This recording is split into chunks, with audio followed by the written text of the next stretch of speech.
Howdy y'all, Joe Hills here, recording as I always do in Nashville, Tennessee, and I know it seems like I keep coming back to this room, but like, honestly, every little tweak just gets me so much more excited.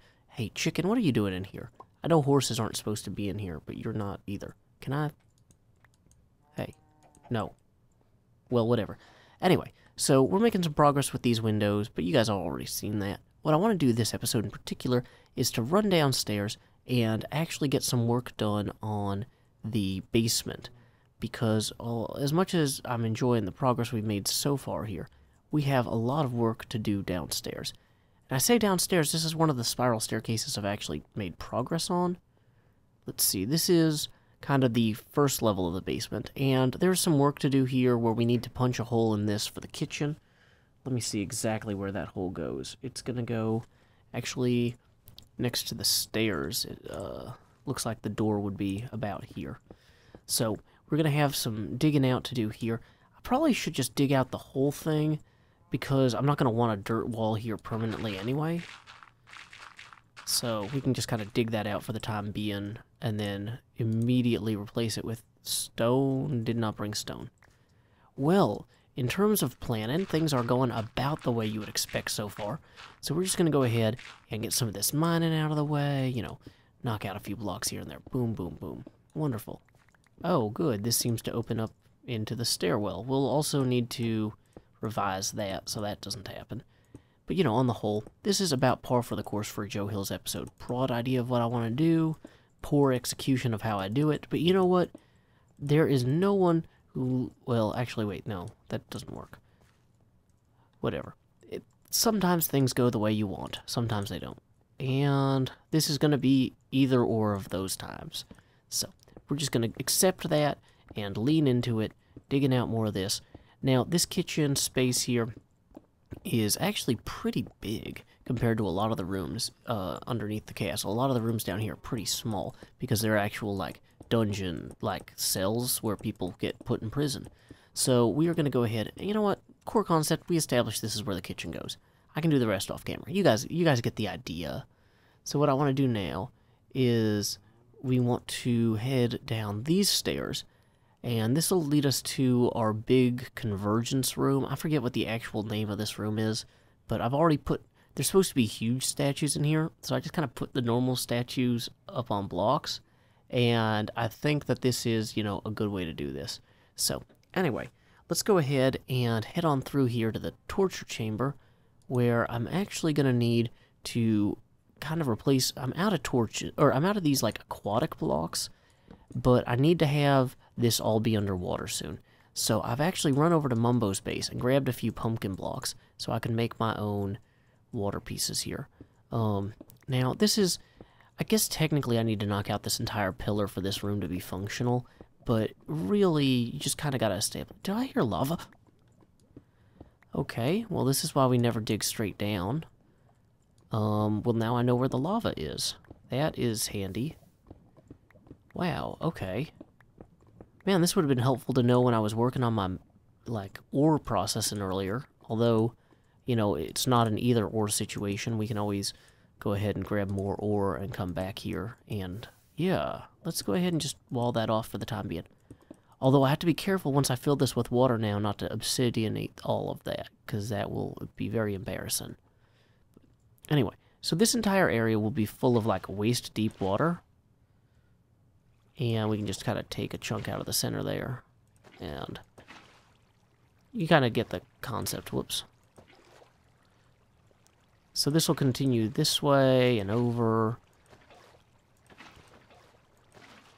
And it'll actually be the same depth the whole way through here once we're through with it. But then down here, we get to the prison cell area, which I'm still digging out. And the water will actually be deeper. Oh wait, not that much deeper. You know what?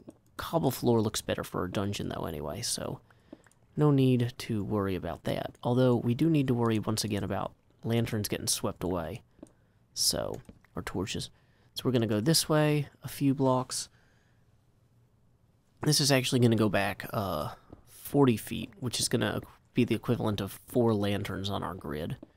So, we'll just punch holes through here, get some more of this in. I figure we'll throw some iron bars in before we flood it. But yeah, the idea is, like, if you are stuck in these prison cells, it's a pretty miserable experience because, like, you have to, like, it's really inconvenient to sleep, because, you know, drowning is a concern, so you have to, like, stand on the bed with your arms wrapped around the bars to, like, stay awake. Once again, haunted castle, not supposed to be pleasant. And not supposed to be a good place to take a nap, especially if you're a prisoner there. So that is kind of how they do this. Anyway, what was I going to do next? I actually have to put in 4 cells on either side here. And I don't want to make them huge. And I don't want them to have a very high ceiling. So let's see, if the water's going to be... Yeah, so let's say that we did every cell would go back about this far. And... yeah, so we'll have them be kind of rectangular like that. As I mine out the last of these cells, I'm coming to appreciate that the best way to actually do the bars on these is going to be to just have 2 bars at the top above the water level, so that way we don't have any, like, awkward weirdness with the bars intersecting the water underneath. Here, I'll show you what I mean real quick. First by picking up a bucket of water that'll fall right into the water, and then by picking up a bucket of water that won't. So, if I have water, like, at this level here, you can see it's going to kind of stick against that. That's no good. Nobody wants that. Let's go ahead and toss these cobblestone stairs. Grab our other bucket again. You know what? Actually, I think I'm going to make some of these closer here. Because that'll just, like, make everything easier. Wait, really? It seems like these, water spots actually are spreading pretty well. Huh. I thought this was going to be a big project to actually get all this gridded out properly with the water, but it looks like if I just throw random buckets down, it might turn out okay. Hey, what do you know? Basically okay. So that's a nicety. Anyway, so we can take that same concept and apply it down this way. Here, hallway, fill with water, please. Now, unfortunately, we're going to have problems with these stairs for the same reason. They're not going to intersect the water properly, so we're just going to have a more traditional kind of water setup here. Let's go ahead and just grab some more of these buckets. Flooding prisons, you know. It's, what we're doing today, apparently. Dang it, no. Okay, apparently we need to get this pumpkin thing off our hotbar. Pumpkin, you've been replaced. Okay, so... dang it. Let's go over here and grab some of this water. I'm realizing I should have floated this from the back forward, because then everything would push me out. Although if I'm trying to work inside of here, maybe I don't want to be pushed out, now that I'm thinking on it. So there's a lot of ins and outs of this whole thing. But anyway, here we go. Placing, we've got dual-wielded buckets. I gotta get rid of that flow noise. That's how I'll know I'm finished, is when I can't hear the water flowing anymore. Although, in theory, having the terrifying flow noise is gonna make everything, like, scarier. This shouldn't be a whirlpool. I don't want the visual distraction for the players. And I guess the audible distraction might also be an actual distraction. Okay. So we can just kind of put some of these back here, some of these here. But anyway, you'll see that once we actually start getting these set up like this, that the cells are going to kind of sell the idea of being flooded better, like with the bars up here. I mean, and then technically when the players need to move in and out of them for the purposes of gameplay, they can just be, like, this is what being in one of these prison cells feels like. You're just, like, stuck on your bed, standing up, leaning against the bars, trying not to suffocate. This is in a pretty bad prison, actually. You don't want to be in here. It's also owned by a vampire, so you're probably going to get eaten rather than rehabilitated.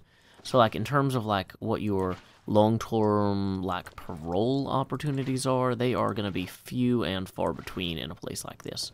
So, anyway, we can just kind of keep dropping through here and placing these. I'm thinking about manually placing those for the beds, just to kind of get that going. But, yeah, I mean, this is coming together. Flooded prison. One more thing taken care of before the game.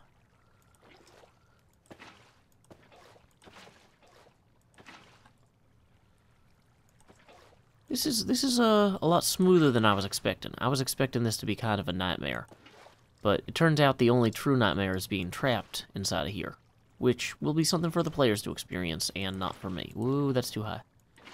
Too high again. Great. So anyway, you get the core concept.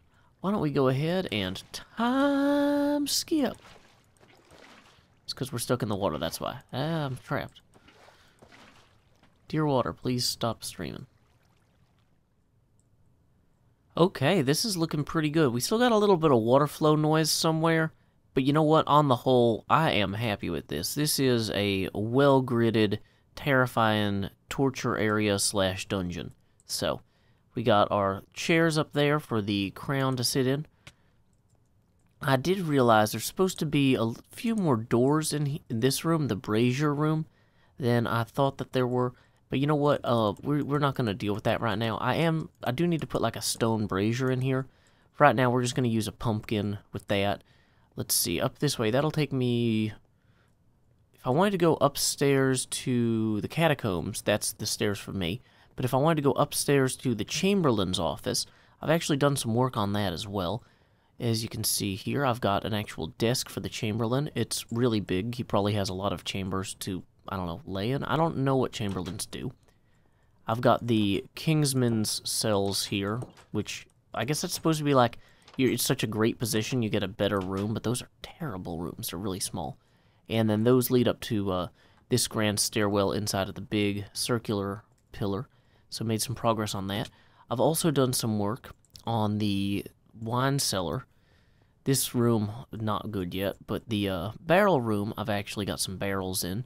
I was thinking about building barrel racks with some birch wood, but I don't have any birch wood on me. And then this room that we started digging out, this room is also supposed to have like a big pot in the middle that they're like cooking something in. I'll save that for the story. But this pot should be like interestingly we want this to have some light in it, so I'm going to put these in here. Oh no, I don't have enough to make a full source. It's fine. The stew can be weird. Yay! So we got our stew, our barrels. We got our stairs here that actually connect. We've got, which, I mean, they're not supposed to connect to this space. Still need to put in a desk here real quick. Boom. Very quick desk. Oh wait, you know what the better way to make the desk would be? To go like, kind of like that. And then we'll just smash this middle one here. And then, boom, slabbed it. Excellent. So we got our slab there for our servant's entrance, like registrar's office thing. So much work to do still on so much of this. But you know what? We have made significant progress on our underground area. And, hey, we might as well torch up this area while we're up here, because we have torches this time. And apparently last time we were here, we did not. So, every little bit helps. That is, this project is massive. Everything we can do to prepare for our players will help. So, we got to get it done. But you know what? Oh, that reminds me. I have a poem to read today, courtesy of our Patreon patrons. Let's go ahead and find somewhere good to read it. Maybe somewhere up high. That's just going to drop me right back in that pit, isn't it? Okay, that was not a good place to do that. Let's go ahead and jump on over this way, maybe. Boom. I have been filling in this dirt as well, slowly. It doesn't really show. Oh man, I should probably eat before I starve to death, or get hit by a mob. This is kind of a terrifying part of the castle, because it's not super well lit. I haven't really been over here much since I started on everything. Oh, this is looking so much better, though. Oh, man. Okay, I'm excited. Anyway, so let's stand out here and pull up our poem. Focus. If not focus, direction. If not direction, misdirection. If not misdirection, blur. Speed. If not speed, acceleration. If not acceleration, modulation. If not modulation, flow. Path. Don't chart, just tumble and stumble onto, not into, places you didn't know were for you.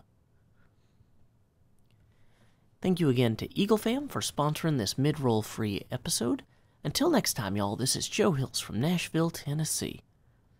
Keep adventuring.